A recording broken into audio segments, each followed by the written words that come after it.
Mieux vaut faire une folie que ne point satisfaire son envie. Un adage qui a le mérite de nous rappeler que nous ne possédons qu'une vie et qu'il serait triste de ne pas en profiter avant que nous soyons partis. Pourtant, céder à la folie ouvre les portes d'un autre monde où règne la nuit, où l'on tourmente les esprits suppliant une accalmie. La folie, c'est la lame glissant sur le fil de la vie.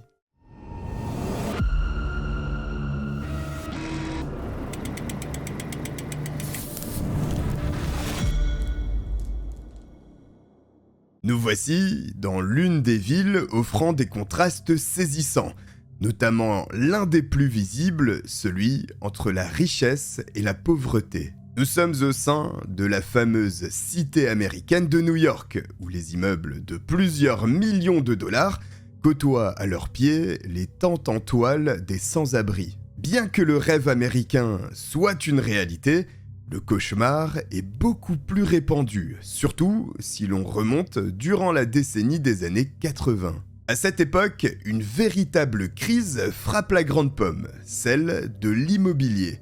La demande étant si démesurément plus forte que l'offre, cela conduit à une explosion du nombre de personnes sans abri, y compris des gens salariés qui occupent bel et bien un emploi, se retrouvant désormais dans une situation extrêmement précaire. Ceci engendre un cercle vicieux, la demande étant plus importante que l'offre, les loyers se mettent à grimper, si bien qu'une grande partie de la population, même salariée, ne parvient plus à s'offrir un logement. Malgré ces conditions de vie risquées, incertaines et dans une certaine mesure dangereuses, New York connaît un afflux massif de nouveaux arrivants chaque jour. Parmi eux, beaucoup sont des artistes, dont le fol espoir est de faire décoller leur carrière, d'imposer leur nom dans leur domaine et réussir à s'extraire d'une concurrence acharnée. Seulement, au sommet, le nombre de places est limité, reléguant ainsi inéluctablement les candidats à la gloire au rang de précaires.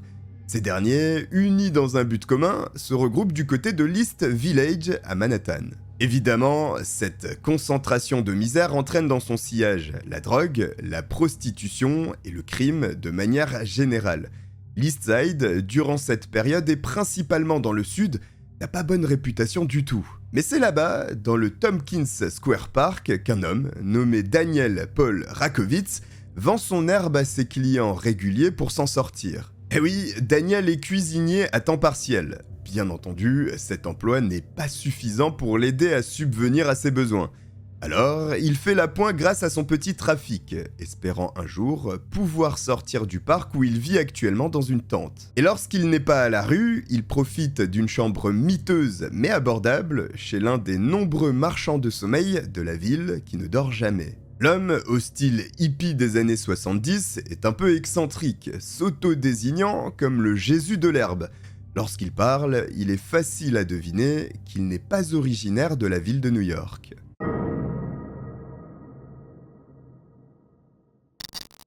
Le 24 décembre 1960, dans l'état du Missouri, au fort Leonard Wood, voici le plus beau des cadeaux pour Velma et Anthony Rakowitz, avec la naissance de leur troisième enfant, Daniel. Si le bambin est né au sein d'une caserne militaire, c'est parce que la profession de son père est liée à l'armée américaine. Un métier un peu particulier puisqu'il fait partie de la police militaire, enquêtant ainsi sur les crimes commis par des membres de l'armée. Ce poste, au sein de la police militaire américaine, conduit la famille Rakowitz à beaucoup se mouvoir, y compris dans des pays étrangers. En 1964, les voilà tous ensemble au beau milieu d'une nation que vous connaissez bien, la France. Ce déplacement restera un souvenir indélébile pour le petit Daniel, âgé pourtant de seulement 3 ans.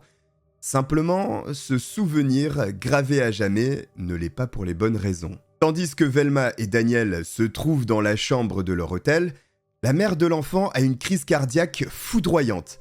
Elle meurt presque instantanément sous les yeux de son fils à seulement 30 ans. Un autre élément perturbant, à peine 3 mois suite au décès de sa femme, Anthony va se remarier. Un laps de temps surprenant compte tenu des circonstances, mais pas autant que la personne à qui il demande la main. qui n'est autre que la petite sœur de la défunte épouse. Des événements dramatiques qui ont des conséquences sur la santé mentale du petit Daniel, qui est régulièrement présenté à des spécialistes du fait d'une certaine instabilité psychologique malgré son jeune âge. Évidemment, la mort subite de sa mère sous ses yeux d'enfant est l'élément déclencheur de ces troubles. Mais l'instabilité mentale qui le frappe perdure. Depuis la disparition de sa mère, il explique recevoir la visite d'êtres saints. Il dit aussi que sa propre personne est en réalité de nature divine, notamment du fait de sa date de naissance correspondant à la veille de Noël.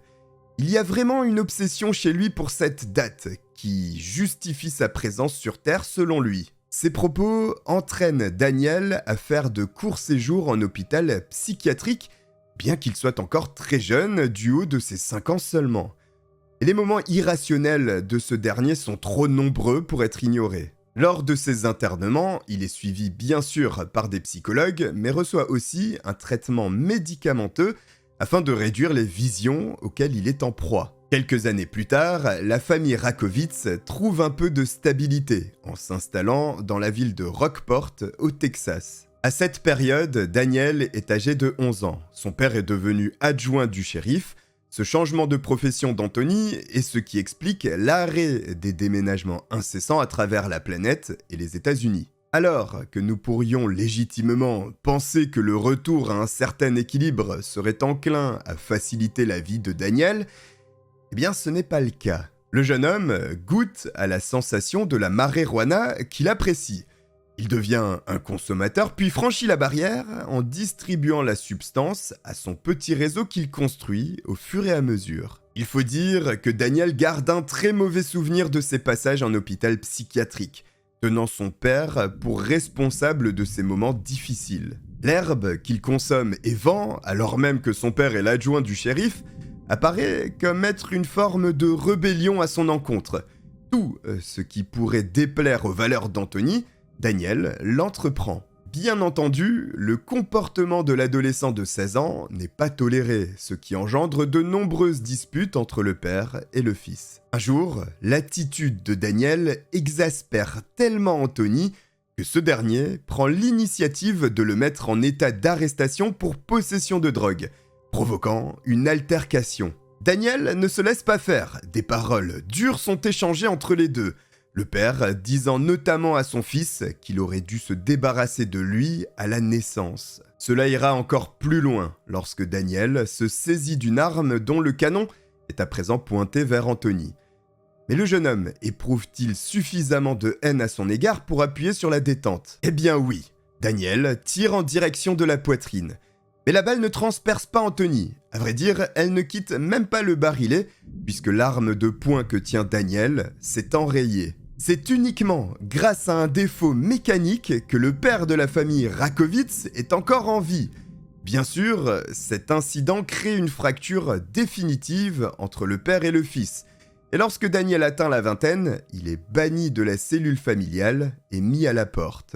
Les 5 années suivant son expulsion sont un peu floues.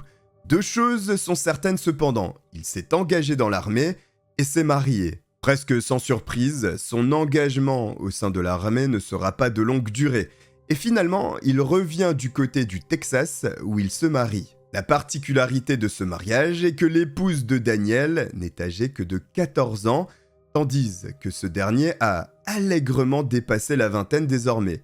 Nous sommes en 1982. Cela peut paraître surprenant, dans la mesure où aux États-Unis, l'âge légal pour le mariage est similaire à celui de la France, 18 ans.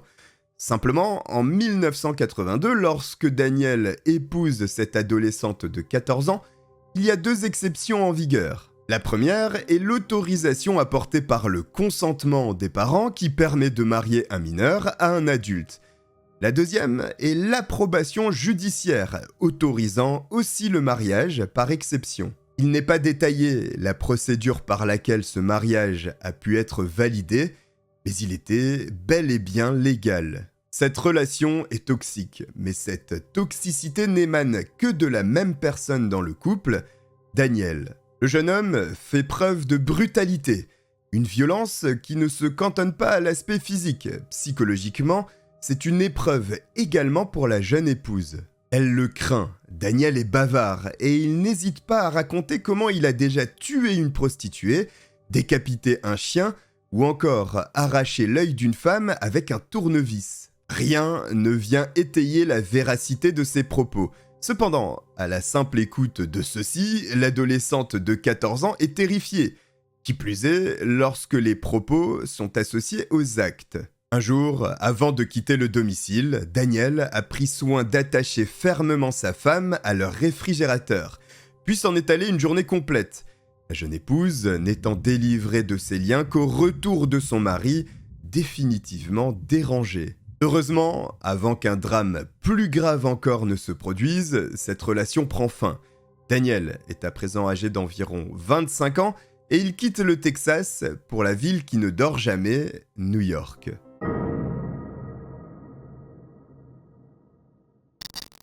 Lorsque Daniel débarque dans la Grande Pomme, il se dirige immédiatement vers le quartier rebelle du Lower East Side et le Tompkins Square Park.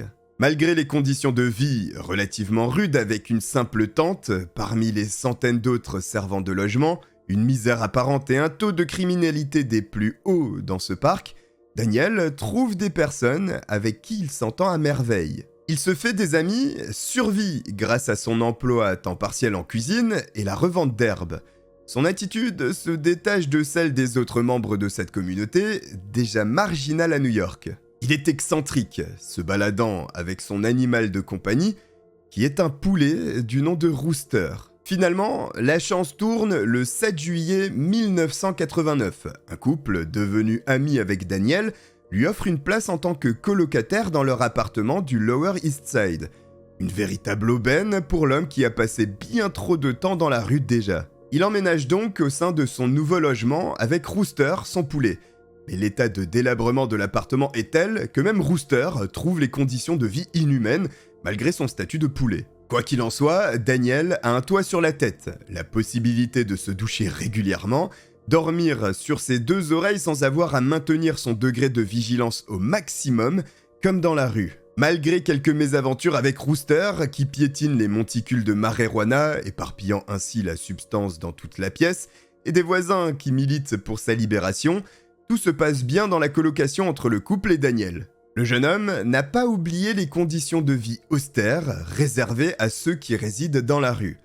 Alors, régulièrement, il se rend à un marché qui prend place chaque jour non loin de chez lui. S'il s'y présente, c'est pour y récupérer les restes de nourriture qui finiront aux ordures. Plutôt que cet énorme gaspillage n'ait lieu, Daniel sollicite les marchands qui acceptent de l'aider avec ses restes afin qu'il cuisine des repas pour les sans-abri du Tompkins Square Park. Cet élan de solidarité envers ses anciens partenaires de galère ne passe pas inaperçu, ce qui a pour effet d'augmenter la sympathie que les gens du coin éprouvent à son égard. Non seulement il cuisine pour eux de larges portions, mais en plus il se mêle à eux durant ce repas, leur apportant son soutien et sa considération.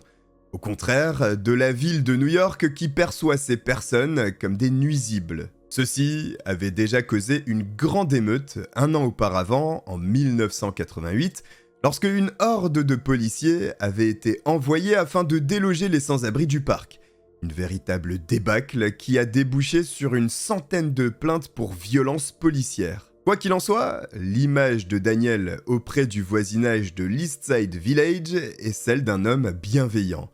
Pourtant, et vous le savez, il faut se méfier des apparences, d'autant plus concernant ce personnage. D'une part, son passé mouvementé est ignoré par toutes ses fréquentations, que ce soit les altercations avec son père, ou bien son mariage avec une mineure qui, de surcroît, a été maltraitée. Ensuite, bien qu'il soit très proche de Rooster, son poulet, il semble que d'autres animaux aient croisé la route de Daniel sans être traités de la même manière.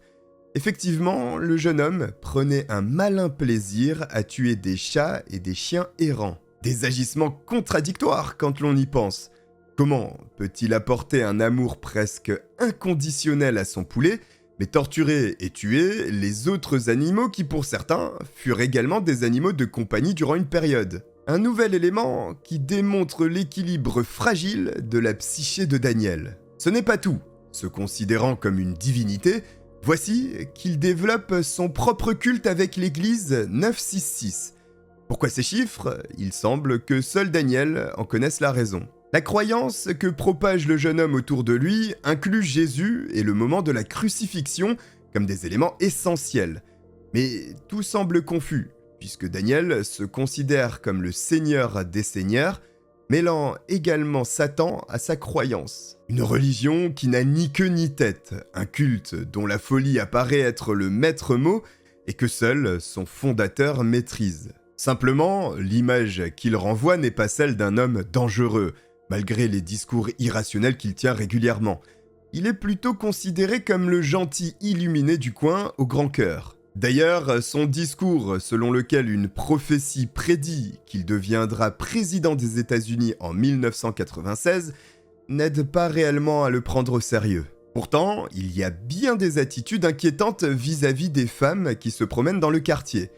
Lorsque Daniel en aperçoit une qui soit à son goût et seule, il la suit, ce qui est déjà intimidant. Mais l'angoisse des femmes qu'il aborde augmente fortement alors qu'il déblatère son discours autour de ses croyances et de son culte, de façon presque agressive, faisant automatiquement fuir chacune d'entre elles. Toujours en 1989, seulement quelques semaines après son emménagement, le couple, avec qui il partage le logement, commence à battre de l'aile. Un mauvais signe qui se transforme en catastrophe dès lors que, coup sur coup, les deux colocataires décident de quitter l'appartement et de complètement s'éloigner de la ville de New York, ne leur offrant qu'une situation précaire. Une bien belle épine dans le pied de Daniel qui, s'il souhaite conserver son domicile et ne pas se retrouver à la rue à nouveau, doit dénicher un colocataire, n'ayant pas les ressources suffisantes pour assumer lui-même le loyer. Alors, il fait le tour de ses connaissances, à la recherche d'une personne possiblement intéressée pour partager l'appartement avec lui. Sans grande surprise, aucun intérêt n'émane des gens qu'il côtoie. En revanche, il est mis en relation avec Monica Berle, une jeune femme de 26 ans originaire de Saint-Gall en Suisse, qui est tout fraîchement arrivée à New York en 1988 pour, elle aussi, réaliser son rêve de devenir danseuse professionnelle.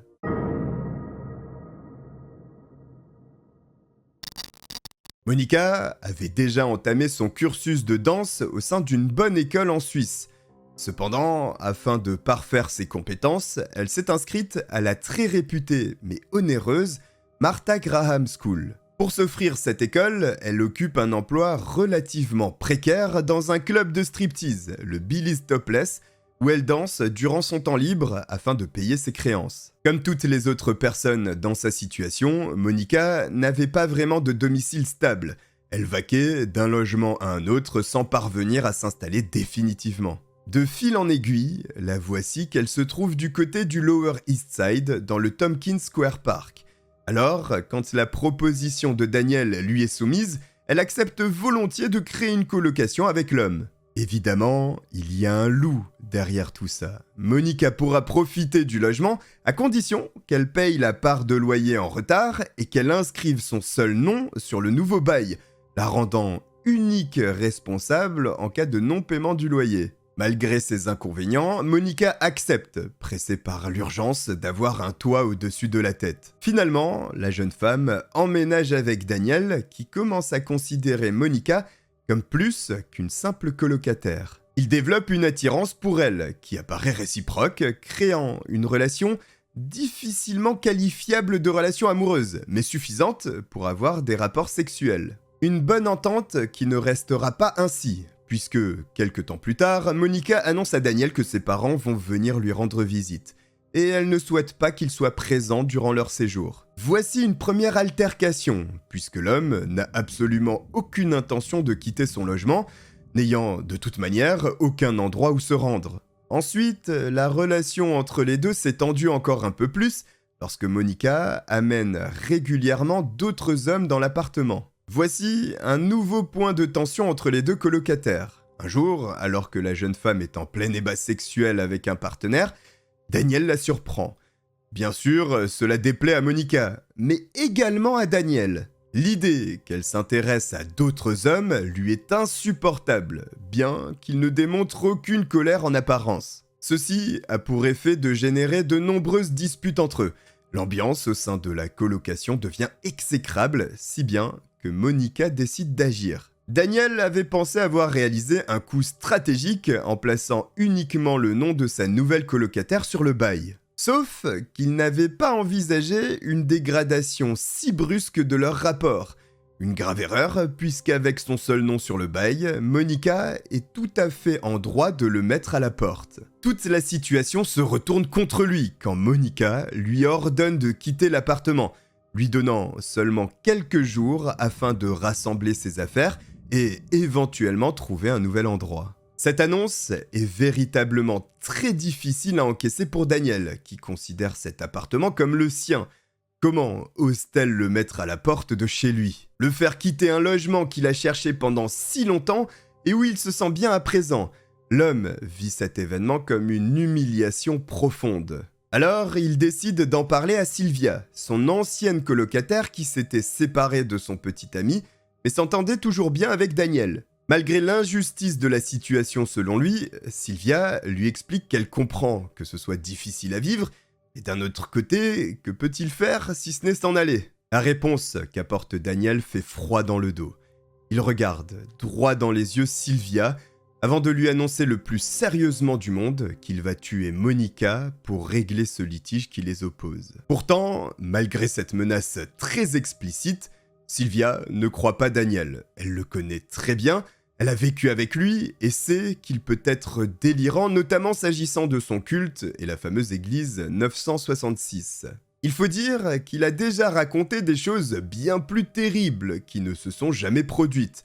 Alors, même si cette phrase fait peur, il n'y a aucune raison pour qu'il soit sérieux, et encore moins qu'il passe à l'acte. Rappelons que Daniel a comme animal de compagnie un poulet nommé Rooster, tandis qu'il vit en plein New York, ce qui a quand même tendance à le décrédibiliser. Seulement, quelques jours plus tard, l'idée du meurtre n'a pas quitté l'esprit de Daniel, qui répète à Sylvia qu'il a pour projet d'assassiner Monica, ajoutant cette fois-ci une requête en demandant à son ancienne colocataire si elle était encline à l'aider pour faire disparaître le corps. Sylvia ne lui porte toujours aucun crédit. Il est évident que Daniel est complètement dérangé et, pour elle, s'il avait vraiment voulu tuer Monica, il serait déjà passé à l'acte.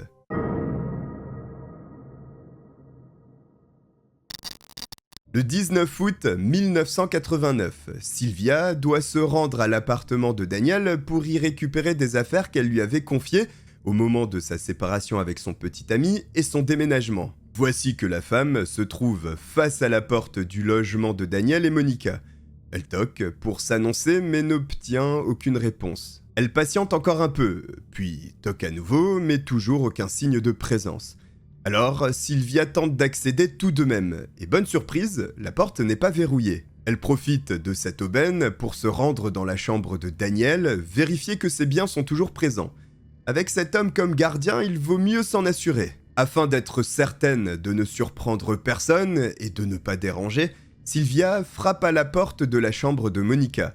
Et à l'évidence, il n'y a personne ici, malgré la télévision allumée. Avant de quitter les lieux, Sylvia passe par la cuisine d'où une odeur se dégage. Sur la cuisinière se trouve une grosse marmite. Curieux de savoir quel est le repas en préparation, elle soulève le couvercle du récipient. Lorsqu'elle se penche pour observer le contenu, elle ne s'attendait pas à voir Monica. En tout cas, ce qu'il reste de sa tête en partie cuite avec les yeux fermés. Une vision d'horreur. La gorge de Sylvia se serre et son cœur se met à s'accélérer. Daniel était donc vraiment sérieux lorsqu'il annonçait vouloir tuer Monica, et la voici à présent la tête tranchée dans une marmite. Bien qu'elle se trouve sur le lieu d'un meurtre sordide, Sylvia ne s'enfuit pas immédiatement. Elle décide de parcourir le reste du domicile, et notamment la salle de bain. Certainement un choix qu'elle n'aurait pas réitéré si elle avait su. La pièce est entièrement maculée de sang. Dans la baignoire se trouve la cage thoracique de Monica, dont on peut clairement apercevoir les côtes. À côté de la partie osseuse, il y a les intestins de la pauvre femme. Ce deuxième aperçu du massacre, encore plus horrible que la tête dans la marmite, donne suffisamment de frissons cette fois-ci à Sylvia qui décampe de l'appartement. Mais de façon surprenante, ne téléphone pas à la police. Non, elle contacte Daniel par téléphone. Ce dernier comprend que Sylvia a vu les restes de Monica et s'excuse auprès d'elle en disant qu'il était dans l'obligation de le faire avant de lui proposer de venir fumer de l'herbe chez lui. Sylvia refuse de se rendre à nouveau sur le lieu du meurtre, mais accepte de rencontrer Daniel dans le Tompkins Square Park. Lorsqu'ils se rejoignent, Daniel réitère ses excuses tout en affirmant une nouvelle fois qu'il était contraint de commettre l'irréparable. Cette fois-ci, il détaille le moment où il a décidé de prendre la vie de Monica. Daniel aurait passé une partie de la journée avec un ami à lui à ne rien faire de spécial si ce n'est fumer de l'herbe. Monica entre dans l'appartement, elle aperçoit Daniel et aussitôt l'enjoint de quitter le domicile. L'ultimatum se resserre pour Daniel, puisque Monica lui explique qu'il doit être parti pour le lendemain. Autrement, un de ses amis se présentera avec son chien, un pitbull, pour le chasser. Dans la foulée, et selon Daniel, sans raison apparente, elle s'en serait prise à son ami, ce qui a fait perdre son sang-froid à l'homme qui s'est saisi d'une rallonge électrique.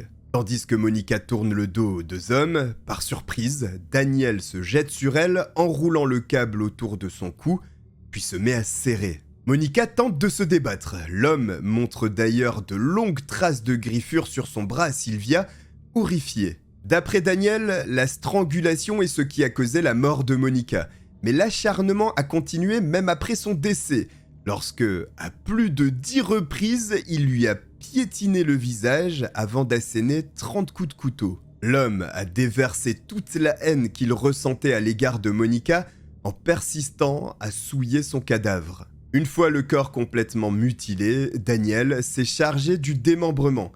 Et tenez-vous bien, puisque la partie la plus répugnante est à venir. Daniel débute la dislocation de la dépouille de Monica en lui ôtant la tête, dont il extrait la cervelle qu'il goûte avec son ami toujours présent.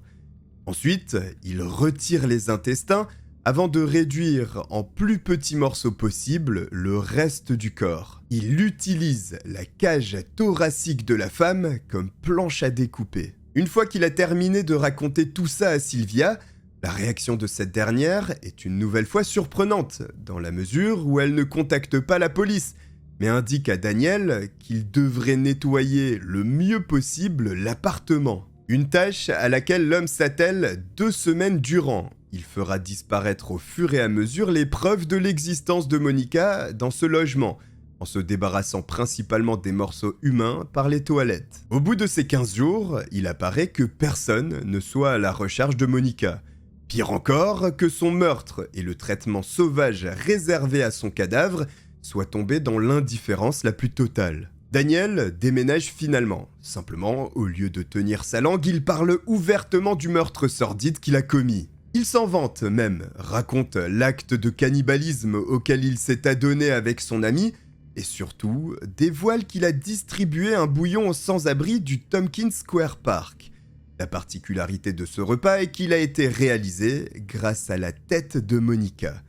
Quelle horreur! Voici l'agissement que seule une personne totalement déséquilibrée mentalement aurait pu commettre. À force de raconter son histoire à l'ensemble des personnes qu'il croise, avec autant de détails qui plus est, celle-ci finit par caresser les oreilles de la police, qui décide d'ouvrir une enquête sur cette affaire si écœurante qui, si elle est vraie, doit être absolument résolue. Sans surprise donc, le 18 septembre, un mois après les faits, Daniel est convoqué au poste de police pour un interrogatoire, où, tout d'un coup, sa langue n'est plus aussi agitée qu'auparavant. L'homme nie avoir assassiné la pauvre Monica. Alors, la police se rend sur le prétendu lieu du crime pour l'inspecter, en démontant le moindre endroit de la salle de bain, en s'attardant surtout sur les toilettes. Mais rien n'est découvert, il n'y a aucune preuve matérielle de ce meurtre. Pourtant, les enquêteurs sont persuadés de la culpabilité de Daniel.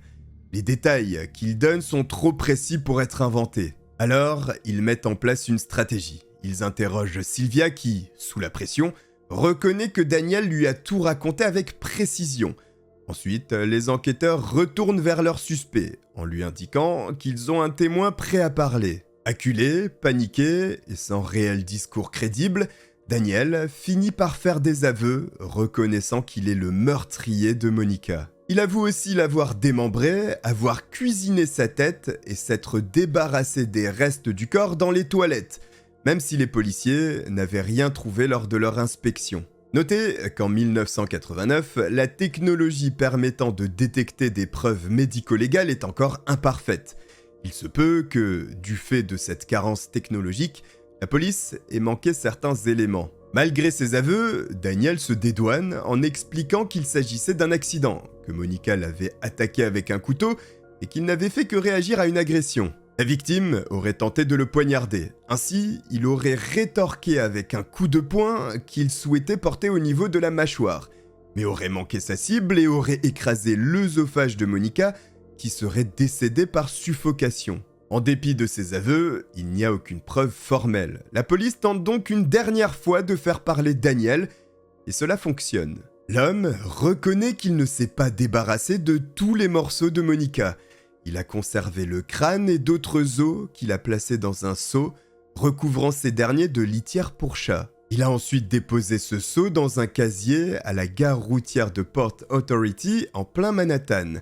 La raison derrière cet agissement, selon Daniel, est qu'il souhaitait renvoyer les derniers morceaux de Monica à sa mère en Suisse. Les enquêteurs se rendent donc à l'endroit indiqué par Daniel, ouvrent le casier et découvrent bien les restes de la victime.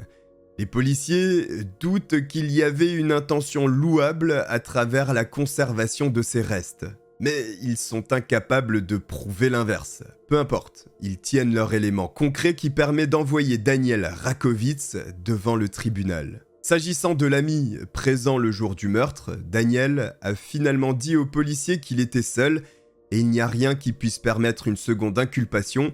C'est donc seul que le meurtrier fera face à la justice américaine. Le procès de Daniel Rakovitz débute au mois de février 1991. C'est un véritable cirque. L'accusé revient sur ses aveux, disant qu'il s'agit d'un coup monté, qu'on lui a tendu un piège et qu'il n'a pas tué Monica. Il divague complètement, si bien que la défense utilise ce point, arguant qu'il n'est pas sain d'esprit et qu'ainsi il ne peut pas être reconnu coupable de ce meurtre, n'étant pas conscient de ses actes.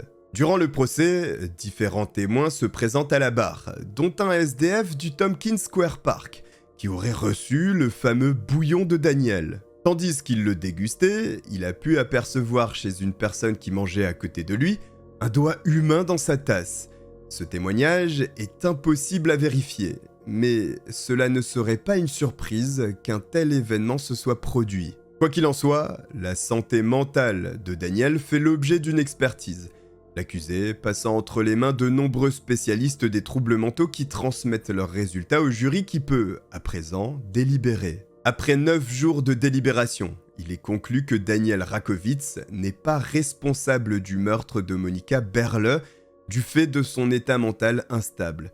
Aucune peine n'est prononcée à son encontre. Cependant, Daniel n'est pas libéré pour autant. Il est ordonné qu'il soit envoyé dans un centre psychiatrique de sécurité maximale. De nombreuses expertises sont menées durant son séjour afin de contrôler une possible amélioration de son état mental qui n'est jamais décelée. À plus de 60 ans, Daniel Rakovitz est donc toujours enfermé au sein de ce centre psychiatrique et il y a fort à parier qu'il n'en sortira plus jamais, ce qui n'est peut-être pas une si mauvaise nouvelle pour la société américaine. Mais il reste toujours un petit goût d'amertume lorsque l'on connaît le sort qui a été réservé à la pauvre Monica. Si vous avez passé un bon moment en ma compagnie, n'hésitez pas à vous abonner en activant la petite cloche, à me suivre sur les réseaux sociaux que vous trouverez en description de cette vidéo.